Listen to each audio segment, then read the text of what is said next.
जब भी हम सोने की बात करते हैं तो सबसे पहले हमारे दिमाग में इंडिया के राजा महाराजा, उनकी शाही जिंदगी और बेशुमार खजाने की तस्वीरें आती हैं।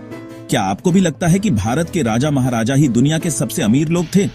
अगर हां, तो जरा रुकिए और सोचिए, क्या वाकई ऐसा था? असलियत इससे कहीं ज्यादा दिलचस्प है। सोना, ये वो धातु है जिसकी चमक ने सदियों से इंसानों को दीवाना बना रखा है।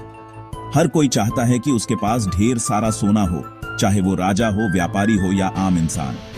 लेकिन क्या आपने कभी सोचा है कि किसकी किस्मत में सबसे ज्यादा सोना लिखा था? किसके पास था असली सोने का खजाना? चलिए, आज हम टाइम मशीन में बैठते हैं और सफर शुरू करते हैं 1800s के मशहूर गोल्ड रश से। उस दौर में सोने की खोज ने पूरी दुनिया को हिला दिया था।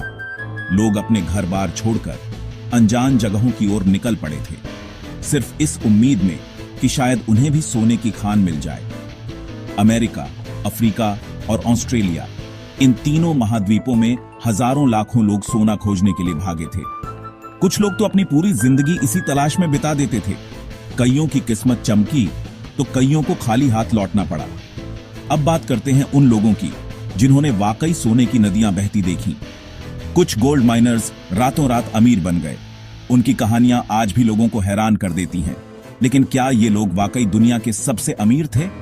कैलिफोर्निया के जॉन सटर का नाम गोल्ड रश के साथ हमेशा जुड़ा रहता है। लेकिन अगर हम इतिहास के पन्ने पलटें तो असली गोल्ड किंग कोई और ही था। माली साम्राज्य के महान सम्राट मानसा मूसा। उनकी दौलत के किस्से आज भी लोगों को हैरान कर देते हैं। कहा जाता है कि मानसा मूसा के पास हजारों टन सोना था। उनके खजाने इतने बड़े थे कि आज के अरबपतियों की दौलत भी उनके सामने कम पड़ जाए। उनके महल, उनके गहने और उनके साम्राज्य की चमक, सब कुछ सोने से सजा रहता था। मानसा मूसा जब सफर पर निकलते थे तो उनके साथ हजारों लोग होते थे और वो रास्ते में सोना बांटते चलते थे। कहते हैं उनके एक हज यात्रा के दौरान उन्होंने इतना सोना बांटा कि मिस्र की पूरी अर्थव्यवस्था हिल गई थी। लोग आज भी उस सफर को इतिहास की सबसे शानदार यात्राओं में गिनते हैं। कई इतिहासकार मानते हैं कि मानसा मूसा न सिर्फ अपने समय के बल्कि पूरी मानव सभ्यता के सबसे अमीर इंसान थे। उनकी दौलत का कोई मुकाबला नहीं था, न राजा महाराजाओं से, न ही आज के अरबपतियों से। उनकी कहानी बताती है कि असली अमीरी सिर्फ खजाने में नहीं बल्कि उसे बांटने के जज्बे में भी होती है। अगर आपको लगता है कि अब दुनिया में सोना कम हो गया है तो ये जानकर हैरानी होगी कि आज भी धरती के नीचे छुपा हुआ सोना इंसानों को लुभाता है।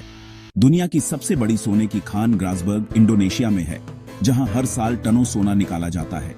और ये भी जान लीजिए कि जितना सोना इंसानों ने अब तक निकाला है उसका 75% सिर्फ पिछले 100 सालों